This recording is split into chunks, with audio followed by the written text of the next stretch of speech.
आजम खान इन दिनों खामोश नजर आ रहे हैं, लेकिन लोकसभा चुनाव भी नजदीक आ रहा है। 2019 के लोकसभा चुनाव में आजम खान की भूमिका बहुत बड़ी थी, जब रामपुर सीट से उतरे थे और रामपुर सीट से जीते भी थे। तो ऐसे में आजम खान पर सबकी निगाहें इस बात को लेकर भी है कि आजम खान का इस बार इस्तेमाल समाजवादी पार्टी कैसे करेगी। तो इन्हीं सब के बीच चर्चा इस बात की थी कि आजम खान कहीं ना कहीं सपा से नाराजगी जता सकते हैं, क्योंकि जिस तरीके से जब से भाजपा की सरकार बनी है तब से रामपुर में ही सबसे ज्यादा मुकदमे दर्ज हुए हैं रामपुर के ही नेताओं पर। 2019 के चुनाव में आजम खान को 1,09,000 वोटों से जीत मिली थी। तब कांग्रेस ने भी अपना प्रत्याशी इसी सीट पर उतारा था, लेकिन कांग्रेस इस बार सपा के समर्थन में है, उत्तर प्रदेश में इंडिया दल में साथ है, तो इस बार तो और फायदा होता।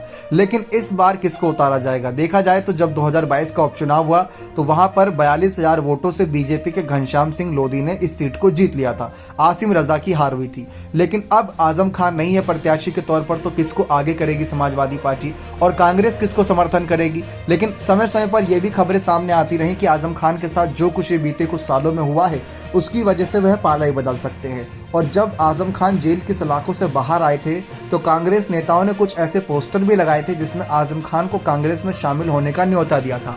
यानी कि कांग्रेस जानती है कि मुस्लिम चेहरे में बड़े चेहरे माने जाते हैं आजम खान, लेकिन इस समय जिस तरीके से दबदबा उनका खत्म होता नजर आ रहा है, एक के बाद एक बड़ी सीटें खो रही हैं, तो शायद कांग्रेस भी नहीं चाहेगी। लेकिन आजम खान का फैसला ये था कि चाहे वह संन्यास ले ले लेकिन कांग्रेस में शामिल नहीं होंगे, क्योंकि कांग्रेस को सब डूबता हुआ जहाज मानते हैं।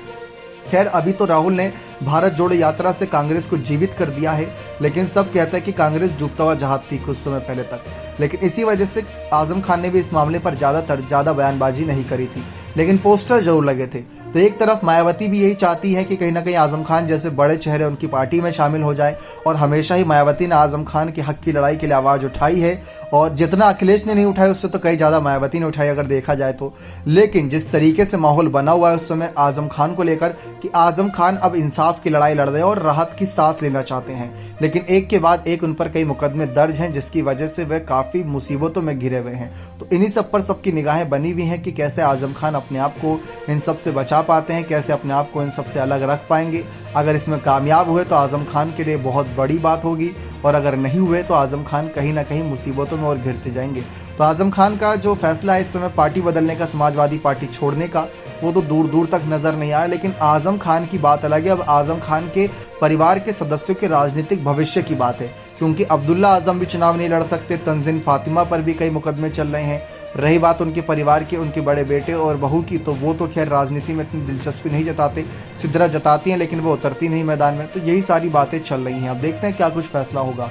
बने रहें चैनल के साथ। बहुत बहुत धन्यवाद।